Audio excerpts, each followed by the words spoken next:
ready to kill Jim Crow. But it was several years before we ever learned that Jim Crow could talk. And one day we had a rat terrier, a female rat terrier, and I'd taken her downtown to bred her to a toy rat terrier. And she had pups. And when the pups, they'd be laying on the back, she'd be laying on the back porch feeding the pups. And when a pup would get through, there was that little pink worm sticking up. Jim Crow would go over and grab it. And he'd try to pull it out of the ground. Well, there'd be a fight between Jim Crow and Toots. Well, when we first found out that Jim Crow could talk, we heard Jim Crow out by the chicken coop calling Toots. Here Toots, here Toots, here Toots. And it sounded like one of the kids calling Toots, which was the dog's name. And here none of the kids were out there. So my mother went out to see who was calling the dog when she had the dog closed up in the house. And when she got out there, the only ones she could find was Jim Crow, and he was sitting up on an electric line, hollering, here Toots, here Toots, here Toots. But from then on, Jim Crow learned to imitate everything on a farm. He would call the cats, the dogs, the kids, and my mother had a routine. No matter which child she wanted, she would start with James, Lester, Paul, Grace, Albert. Jim Crow would do the same thing. Oh my gosh. And if we were up in the orchard, we'd come running because we knew that Mother wanted one of us. We didn't know which one. And half the time it would be Jim Crow calling.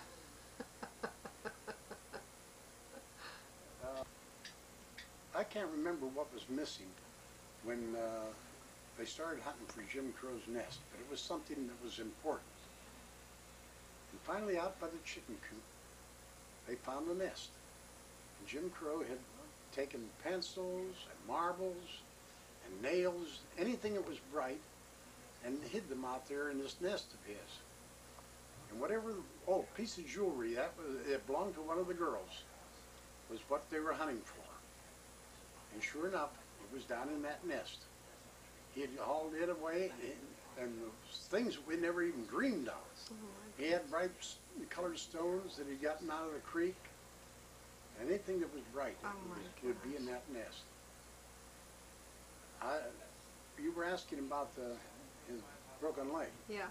Well, I don't quite remember what the circumstances was, but for years we never knew who threw the rock that hit Jim Crow and broke his leg. But my mother went and got some ice cream sticks, and she wrapped that leg. So for the longest while, Jim Crow hopped around on one leg until that leg had healed. Oh my gosh. But here recently, Albert admitted that he had thrown the stone near Jim Crow, expecting to scare him. The stone hopped and hit him right on the leg. Poor Crow.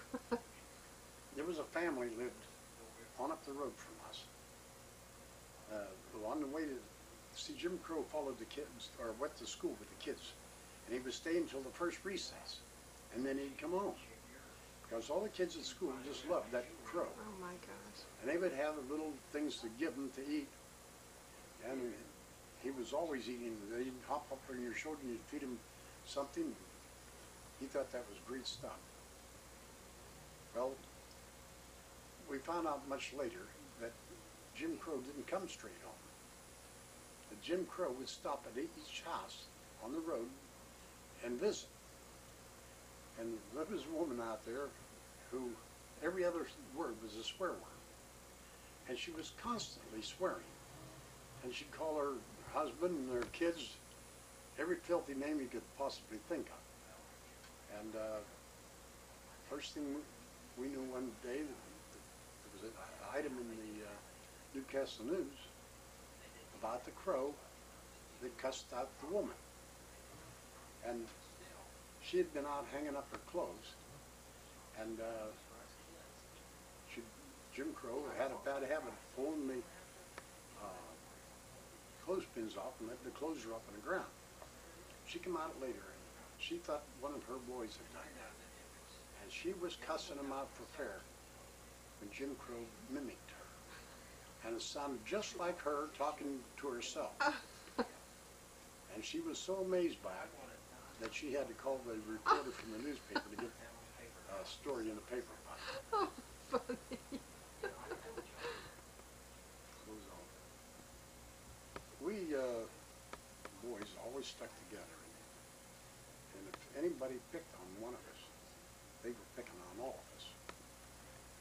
And they always found out that we settled our affairs ourselves. And it was a Polish boy, I can't remember his name, Lester remembers, but he kept picking on Lester. Lester was in front of him in line. And we got downstairs, or came down the stairs, and out into to catch the bus, and got out in the parking lot. The kid gave Lester a shove. Well, Lester swung, hit him right smack on the nose, and the blood spurted everywhere. And these other Polacks come running in. Now, at that time, I was there, and Albert was there, and Russell was there. They were down in the grades further than we were. Because I think we were sophomores or juniors in high school. But those Polacks just scattered. Well, there was another incident a little bit later in which the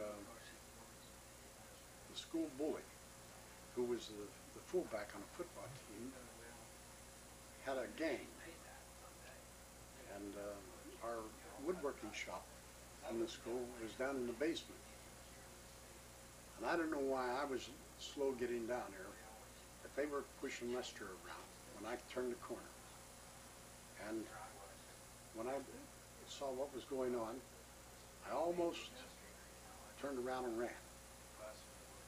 But the more I saw of it, the madder I got.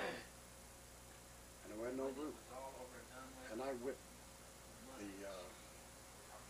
the big bully, the football player, or the fullback, and his gang scattered because Lester and I were both into it. My dad got a little upset about it because anything we did at school, we got punished at home for. I know. And he says, if you want to fight, why don't you go down to the gym and fight? Maybe you can make some money out of it. So we thought that was a pretty good idea, and we decided to do it. And it wasn't more than maybe 6 months or a year, and there was 4 of us boxing on one boxing card. There'd be 4 lasers, and they called me the Canco Kid. Lester, I can't remember what they called him. Albert was Russell was babyface. Albert was slim, because he was hardly 100 pounds of soaking wet. But one thing about Albert had something around 30-some fights, and never lost one of them. Every one was a knockout in the first round. Oh my gosh. And they wanted him to go into the Allegheny Mountain Association tournament, and he fell in love with a girl who didn't want him to box. He eventually married her. And that ended his career.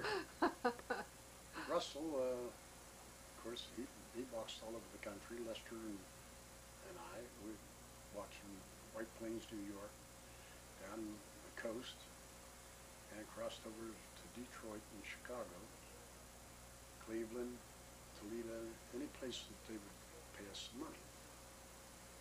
And I had 36 professional fights, and I won the first 13, and I lost one on a technicality. And I won them, all the rest of them, and then the last one, I had this eyebrow split open. And I said, it wasn't worth it. And I quit. But that doctor, ringside